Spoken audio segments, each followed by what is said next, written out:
This is so incredibly wonderful. I just can't begin to tell you how flabbergasted I am. The great joys of Audubon have brought me over the past several years.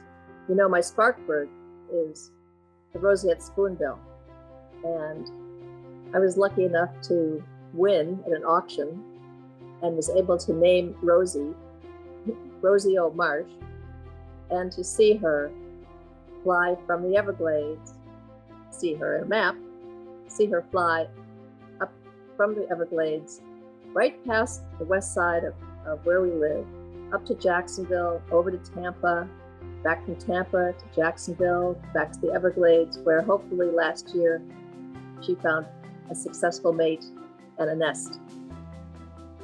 My involvement with Audubon goes back to the Everglades, when in the middle to late 90s, I went down with some friends and we took several trips out into the sunset, into the Everglades, into the alligator country, on airboats, and everybody I asked about who should I support for restoration of the Everglades, they all said Audubon.